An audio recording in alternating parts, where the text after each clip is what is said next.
welcome to the show. Today we have a special guest on our show, Jack Sneed. He is the CEO of Black++, a California-based nonprofit that offers software development education to underserved communities. Jack is an actor you may know from the Grant TV show on NBC, and he just finished shooting Identity Theft as Police Officer Riley for the Drama Stories podcast coming up. Moguls, let's welcome back to the show. He's an actor, investor, and entrepreneur. Hey, thanks for having me. I'm so excited to be here to talk to all you moguls out there and to you, Marilyn. Thanks so much for coming to the show. Moguls, I hope you had a great Thanksgiving weekend. I'm sure everyone had some great turkey and lots of stuffing. But Jack is going to give us an insight on how to target stocks based on sentiment, future-facing products, and generational habits. But first, let's find out how Jack learned about investing. Jack, so how did you get your start and learn about investing? Well, I got started in investing really through watching a few folks in my family do it, specifically my mother. She had a 40-year career in banking and dealt with all type of accounts. You know, she was a branch manager at several large banks, Wells Fargo, a little bit earlier before they got bought out by Wells Fargo, Wachovia, and I can just keep talking about it because it's small, banks of various sizes. But I used to look at her portfolios and things and the money that she would move in and out, and it was just very curious on how it worked. So back when I was watching her invest, one of the companies that she had a large stake in was Philip Morris. And nice. So I'm from Richmond, Virginia, and their headquarters is there. So I had a lot of family members also work for the company. And so I got to hear about how different members of the family as employees got options or, stock is part of their salaries. And then her investing in it as well, just really got me interested in how the whole process worked. Fantastic. A female. We love it. A female showing, this is just great. There's so many male people that we look up to, but there's mothers and moms that are teaching their children about investing and all those great things that go with it. Even though it's risky, our disclaimers, we're not a licensed broker. And but yeah, that's wonderful that you taught you that and you got to see it firsthand, especially with all those major banks she was working with. Yes, that's amazing. Yeah, exactly. And so I got to see the life cycle of, the highs of, I'm going to focus on Philip Morris as an example because, when things were great, I think their main commodity at the time was tobacco. And so that drove that. Of course, they made a lot of other products like, canned foods and, they had a lot of companies under the umbrella of Philip Morris. But at the time, their main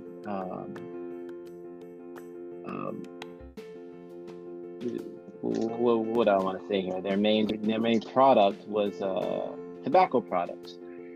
And through time and science and different political regulations, that particular product started to go away for Philip Morris, and that also affected a lot of their stock price as well. So I got to see how the big picture of what really investing in a company and what can drive profits and what can drive gains in a particular stock, and also what can, how you can start to see the end of those gains come based on what type of products they're making for the future. Yeah, and so So I guess I'll just That's true, because Philip Morris now, there's all kinds of regulations, but it's still a lot of people do smoke.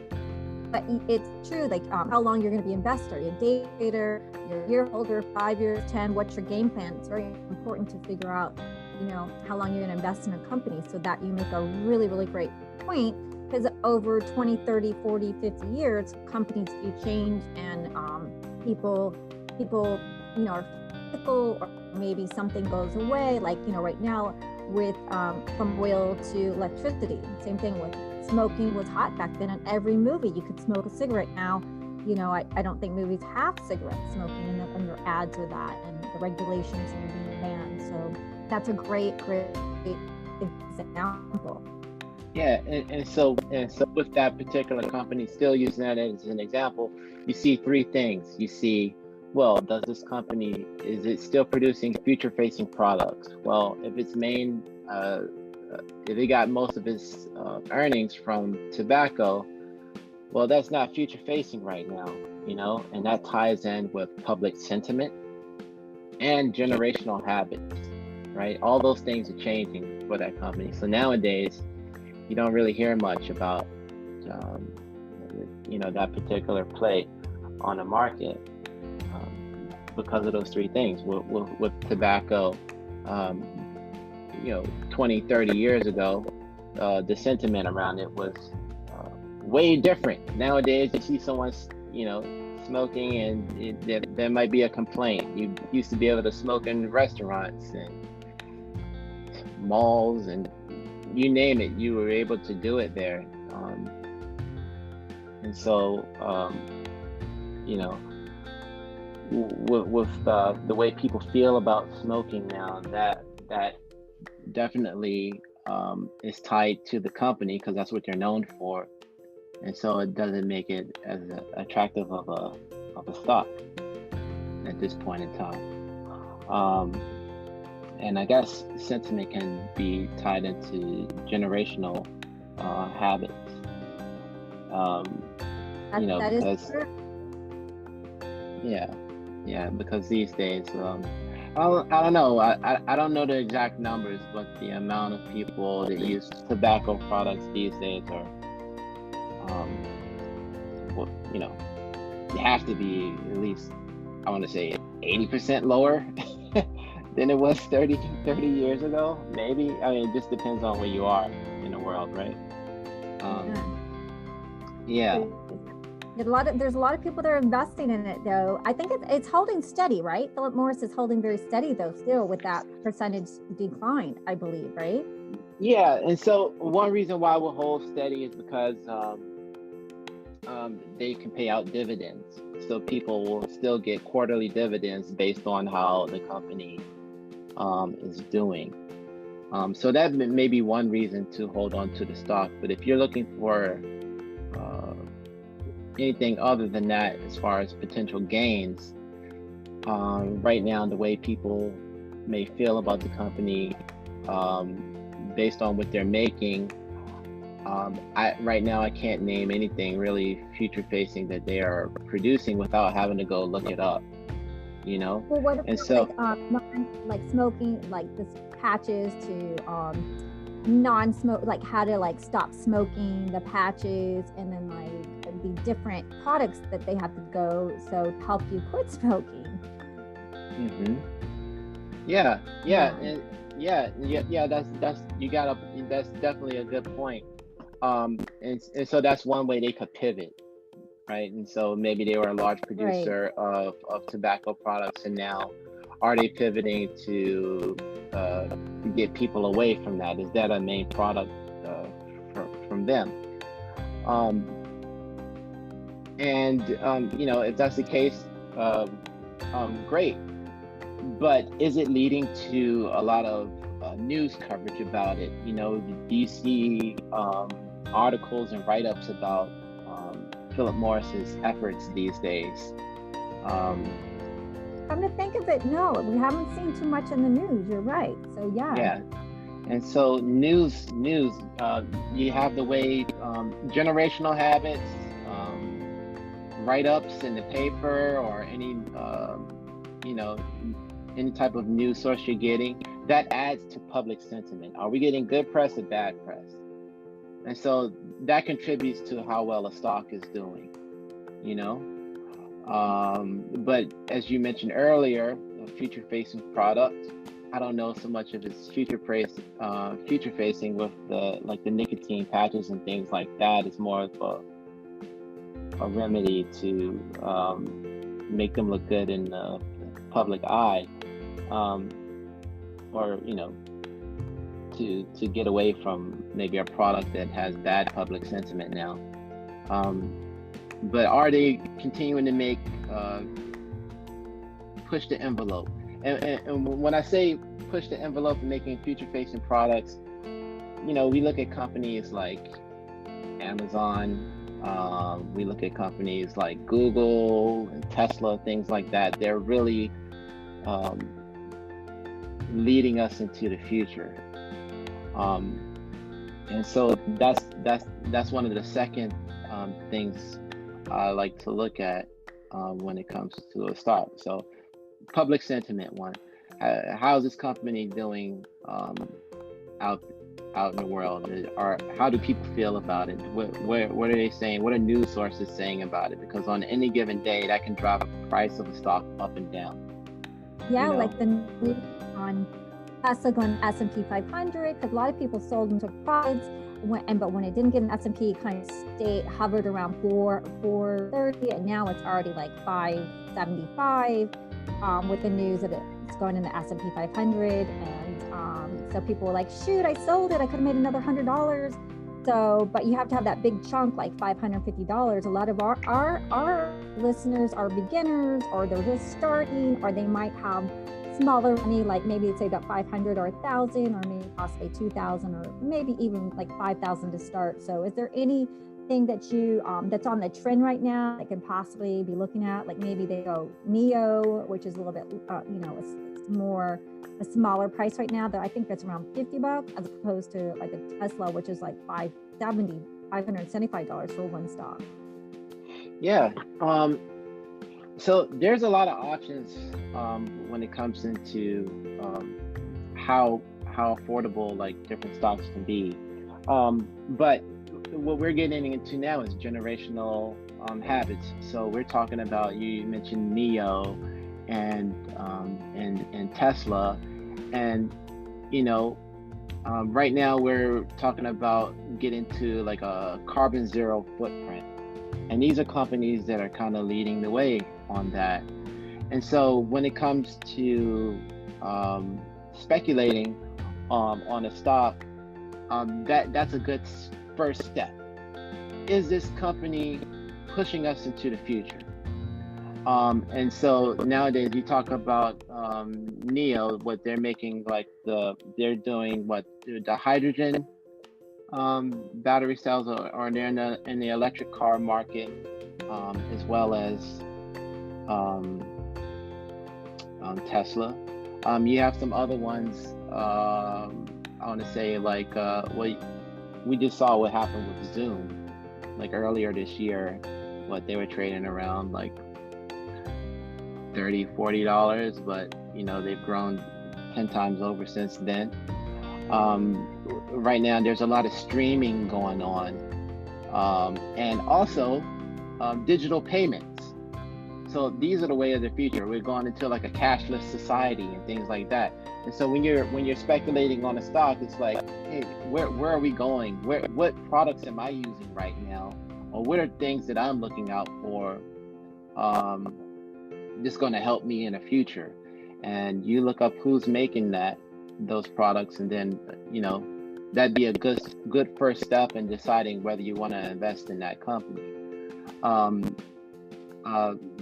This year this year has been a big rollout of a lot of different tech companies listing their IPOs. You have Fastly, which is a data streaming company. They had a good run for a couple of weeks, and then had a strong pullback based on their entanglement with Snapchat. And what was it? Snapchat? What's the streaming company? Yeah, TikTok. That's right. Yeah, TikTok. And so, they had a pullback, a good correction on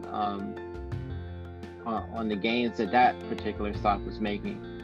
But slowly but surely, they're a good company, so they're starting to make a comeback in the market. More people are seem to have gotten past that particular news about them being so tightly coupled with TikTok as a source of their revenue, and really looking at the underlying technology that will make a company like TikTok want to use them.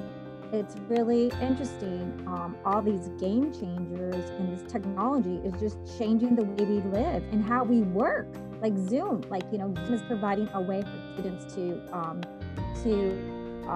go to school, and we're on Zoom right now on the podcast, and we're using Wi-Fi, and yeah, we're using podcasts, which is this great medium for people to create content. And while if you can't shoot visual content with TV shows or films, then you can do audio recordings, and that's a huge market. That's very interesting, the technology and how fast it is changing our life right now. Exactly. And so that's getting into that point of future facing products. Entertainment is changing. The way people consume their entertainment is changing. And so you have the service, but you also want to think about, hey, who's powering? Why am I able to see such smooth content and so fast? So, when you're speculating, it's good to not just look at the service, but also what's helping them do that, because that company can have other clients, and you want to look at their revenue quarter after quarter to see if they're keeping on pace with the projected or beating projected revenues. So that's definitely a thing to look at when you're looking at these future facing companies. Who are their clients? What is the revenue forecast? Because whether they beat the quarterly expectations, that also plays into sentiment, and so these things are all tied together. So one of the more exciting stocks out there right now is a company that's been around for about 17 years, and they just did a direct listing called Palantir. And they're a software company that they do a lot of government contracts for different military institutions. This is a company that helps solve a lot of sophisticated problems that other data collecting companies like Google don't. So they don't see themselves as a data collection company, but a software company that helps people solve unique problems. So they had a direct listing in September where they put 20% of their stocks out for the public to trade. Now, on December 31st, they have a lockup period that ends then. So the other 80% of the shares will be released onto the market for trading. So before December 31st, I would say it's a good company to do some research on and to maybe look at before that lockup period comes. That's interesting. Their strategy of locking it up, very interesting. Yeah, a lot of IPOs do that. Usually it's 10% that they put out, but with them, with a direct listing, these are shares that are not created; they're already there. They have employees that are holding these shares, and with a direct listing, no shares are being created, but they're allowing employees and to sell their shares. But in order to not flood the market with the shares, they have a lockup period. So since September, I think the stock has grown like 300%. Oh, wow. There was some bad press that leaked. It said it had some, wasn't making profit. So maybe some people didn't invest in it because of that bad leak, but obviously people like it and are investing in it. So very interesting how some press can steer people away from buying it, and then like you see that it's making 300%. So some press steers people from making the right decision, but Jack, you also are a coder. We let people know you do coding, you teach coding. So Jack is very brilliant at computers and teaching coding, which is, a very special skill. Some people know how to do it and some people don't. So he has an insight into that kind of technical world. So thank you for giving us that insight. We really appreciate it. Yeah, and yeah, so like in relation to trading, so a lot of times I'm using a lot of this software for different companies, you know. So a couple of years ago, I saw a lot of clients wanted to enable online payments and have some type of pay gate, and everybody was flooding towards Shopify at the time. And at the time, I think what Shopify was around, it was, oh my goodness, it had to be right around $100, maybe less. And I looked at it, I was like, there are so many people asking for this technology to be incorporated into their app or their website. One reason was because it took over 40 different types of currency. And so you also have a competitor in Square, and what's the other ones, like PayPal, Venmo, PayPal and Square are the big ones too. Yeah, and I was like, wow, there's so many people requesting this software. I want to look at the competitors and see what's the difference. Shopify had a lot more features than what the other online payment systems had, but they also accepted, I want to say, 10 times the amount of currencies. Or at the time, Square and PayPal maybe accepted 3 types of currency. Shopify did over 40. And so on a global market, that means adoption would be sopped up a lot quicker. Looking at that as a future-facing product, I was like, wow, this may be a good long-term play. And it turned out to be so. Yeah, because it's way over 1,000. So you're probably doing really great. You probably got it in the hundreds, right? So we need to have on our show and tell us about this stuff so we can get in there under 100. Because now everything, I think, what is Shopify at? It's like way over 1,000 a share, right? Yeah, today it traded over 1,000. It traded over 1,000 today. It was like around 1048 or something like that.